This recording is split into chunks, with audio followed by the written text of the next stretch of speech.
Urdu empire के मुअज़्ज़ज़ साथियों, अस्सलाम वालेकुम। प्यारे साथियों, तारीख के मताले से पता चलता है कि उर्दन, शाम और इसराइल के दरमियान एक ऐसा इलाका मौजूद था जो इंतहाई ज़रखेज़ और मुतमद्दिन था। उसी इलाके में सदूम के नाम से एक मशहूर शहर आबाद था, जिसकी बस्तियां नहायत सरसब्ज़ व शादाब, और वहाँ तरह तरह के अनाज, जौ, फल और मेवे भी बकसरत पैदा होते थे। शहर की खुशहाली की वजह से अक्सर लोग मेहमान बनकर उन आबादियों में जाया करते थे और शहर के लोगों को उनकी मेहमान नवाजी का भार उठाना पड़ता था। शहर के लोग मेहमानों की हद दर्जा आमद से कभी कभार बहुत ज्यादा तंग आ जाया करते थे। उनकी मेहमान नवाजी से उकताहट और बेजारी को देखते हुए शैतान को मौका मिल गया और उसने एक ऐसा घिनौना खेल खेला जिसकी माजी में मिसाल नहीं मिलती। शैतान एक इंसान की सूरत में नमूदार हुआ और उन लोगों से कहा कि अगर तुम मेहमानों की आमद से निजात चाहते हो तो उसकी हद तो ये है कि जब भी कोई मेहमान तुम्हारी बस्ती में आए तो तुम लोग जबरदस्ती उसके साथ अपनी शहवत की तस्कीन करो, तो तुम उस मेहमान नवाजी के बोझ से जान छुड़वा सकते हो। इस तरह उन लोगों ने रफ्ता रफ्ता उस बुरे काम का आगाज किया और बहुत जल्द ये लोग हम जिन्स प्रस्ती की इस कदर आदी हो गए कि औरतों को छोड़कर मर्दों से अपनी शहवत पूरी करने लगे। उसके अलावा भी ये कौम हद दर्जा अखलाक से गिर गई कि जब मुसाफिरों को लूट लेते, सरेआम धोखाबाजी करते। गर्ज ये कि सब बुराइयां उस कौम में पाई जाने लगी और उनमें सबसे घटिया काम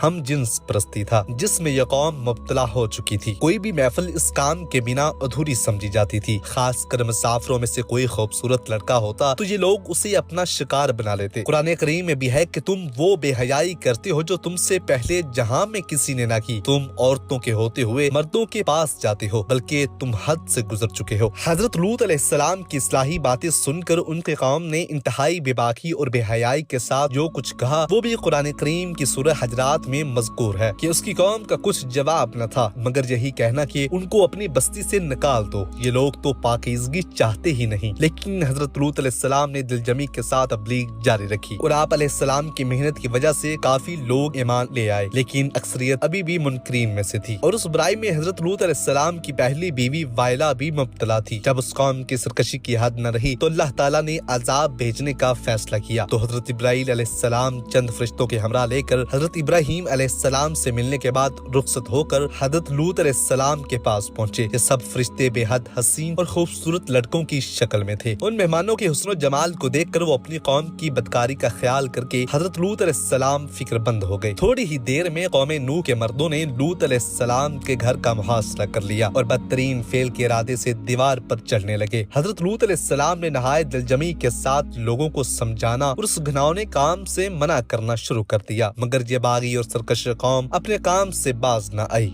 हजरत लूत अलैहिस्सलाम ने अपने मेहमानों पर दरवाजा बंद कर लिया, मगर वो आए। उन्होंने दरवाजा तोड़कर अंदर दाखिल होना शुरू कर दिया। हजरत जिब्राईल अलैहिस्सलाम ने अल्लाह के हुक्म से उनकी आंखों पर ज़रब लगाई तो वो लोग अंधे हो गए। उन्होंने कहा कि लूत, तुम हमारे पास जादूगर लेकर आए हो। इन्होंने बड़ी धमकियां दी और आप अलैहिस्सलाम भी दिल में फिक्रमंद हो गए कि जब ये मेहमान चले जाएंगे तो ये मेरी उम्मत मुझे अजियत देगी। फरिश्ते अब तक ये मंजर खामोशी से देख रहे थे। जब उन बागियों की गुस्ताखी और हजरत लूत अलैहिस्सलाम की परेशानी और बेबसी की इंतहा हो गई तो जिब्रील अलैहिस्सलाम गोया हुए कि आप घबराएं नहीं, मैं आपके रब की तरफ से भेजा हुआ हूँ। ऐ लूत, तुम अपने अहलो अयाल को लो और यहाँ से दूर चले जाओ और पीछे मुड़कर मत देखना। दरवाजा खोल दो और उनको आगे आने दो। अब उन जालिमों की मोहलत की घड़ियां खत्म हो चुकी हैं। सिर्फ सुबह होने की देर है और सुबह के तुलू होने में अब ज्यादा वक्त नहीं रहा। सूरह हूद में मज़कूर कुरान करीम के अल्फाज हैं जिसका तर्जुमा है कि जब हमारे भेजे हुए फरिश्ते लूत अलैहिस्सलाम के पास पहुँचे तो वो बहुत गमगीन हो गए, क्योंकि इन्होंने फरिश्तों को न पहचाना था। वो समझे कि वो इंसान है और अपनी कौम की आदत से वाकिफ थे। कहने लगे कि आज का दिन बड़ी मुसीबत का दिन है। हजरत लूत अलैहिस्सलाम ने अपनी कौम से कहा कि मेरी कौम, ये मेरी बेटियां मौजूद हैं, यानी तुम इनसे निकाह कर लो। ये तुम्हारे लिए ज्यादा पाकीज़ा हैं और अल्लाह से डरो और मेरे मेहमानों के मामले में मुझे रुस्वा मत करो। क्या तुम में से कोई भला आदमी नहीं है? वो बोले, ऐ लूत, तुम जानते हो कि हमको तुम्हारी बेटियों से कोई गर्ज नहीं है और तुम खूब जानते हो जो हम चाहते हैं। इस मौका पर लूत अलैहिस्सलाम ने इंतहाई घबराहट और परेशानी के आलम में कहा कि काश मुझ में तुमसे तन्हा मुकाबला करने की ताकत होती, कोई ताकतवर और मजबूत पनाह देने वाला होता। तो फरिश्तों ने अपने आप को बेनकाब कर दिया और कहने लगे कि लूत, आप हमारी फिक्र ना करो, हम तुम्हारे परवरदिगार के भेजे हुए फरिश्ते हैं, वो हम तक कभी ना